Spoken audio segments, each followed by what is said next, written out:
time and work. So first என்ன கொடுத்துருக்காங்க, A and B together can do some work in 7.5 days. So ஏவும் பியும் சேர்ந்து 7.5 days வந்து என்ன பண்ணுது, ஒரு ஒர்க் பண்ணுது. If 4 days after starting the work, so ஏவும் பியும் சேர்ந்து 4 நாள் ஒர்க் பண்ணுறாங்க.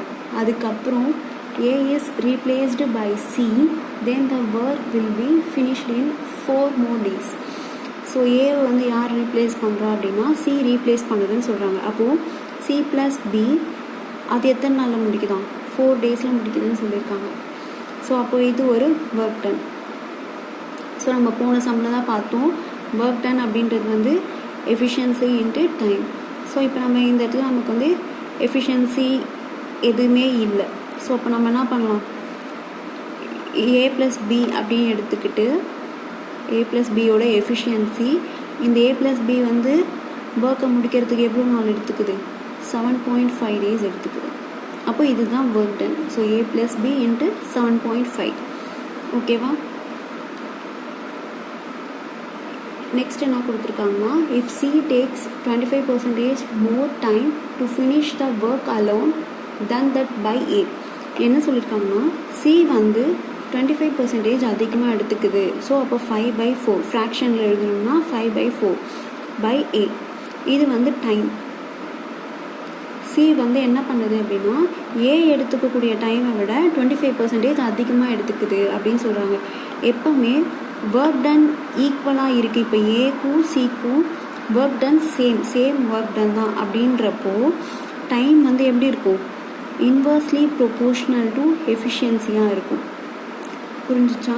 Work done same. இப்போ ஏக்கும் சிக்கும் சேம் ஒர்க் தான் கொடுக்குறாங்க. அப்படி இருக்கிறப்போ டைம் வந்து என்ன எப்படி இருக்கும்னா, இன்வர்ஸ்லி ப்ரொபோர்ஷ்னல் டு எஃபிஷியன்சி. அப்போது சிக்கும் ஏக்கும் எஃபிஷியன்சி என்னவாக இருக்கும் அப்படின்னா 4/5 இருக்கும். இது வந்து அப்படியே இன்வர்ஸில் ஆகிடும். இது 5/4 இருக்கிறது இங்கே வந்து என்னவாக ஆகிடும் அப்படின்னா 4/5 ஆகிடும்.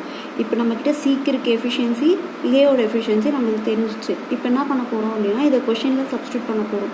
ஆல்ரெடி இங்கே ஒரு ஈக்குவேஷன் மாதிரி போட்டிருக்கோம் இல்லையா, இந்த ஈக்குவேஷனில் நம்ம என்ன பண்ண போகிறோம், எஃபிஷியன்சியை சப்ஸ்டியூட் பண்ண போகிறோம்.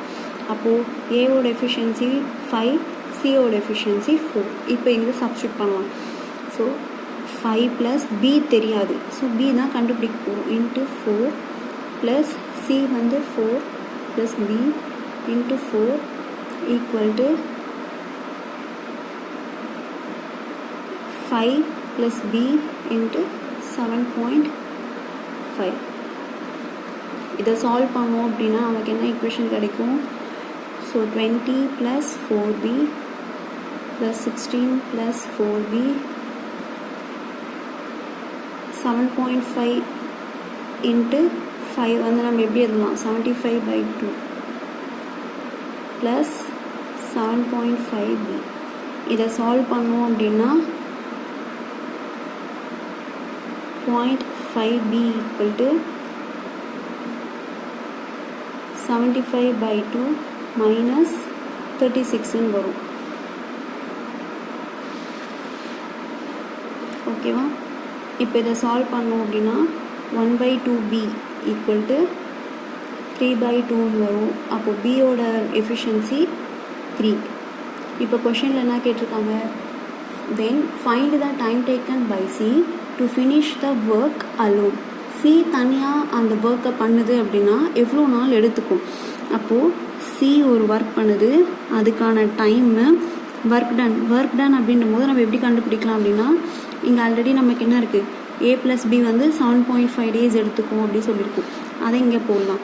அப்போது A + Bயோட எஃபிஷியன்சி அது ரெண்டும் சேர்ந்து ஒரு ஒர்க்கை முடிக்கிறதுக்கு எவ்வளோ நாள் எடுத்துக்குது, 7.5. அப்போ ஏவோட எஃபிஷியன்சி 5, பியோட எஃபிஷியன்சி 3. அப்போ 8 × 7.5. சியோட எஃபிஷியன்சி 4. இப்போ தான் நம்ம கண்டுபிடிச்சி வச்சுருக்கோம். சியோட எஃபிஷியன்சி வந்து 4. ஸோ அப்போ இங்கே 4 × T. அப்போ T வந்து 15 days. அப்போ C எடுத்துக்கக்கூடிய டைம் வந்து 15 days. ஓகேவா?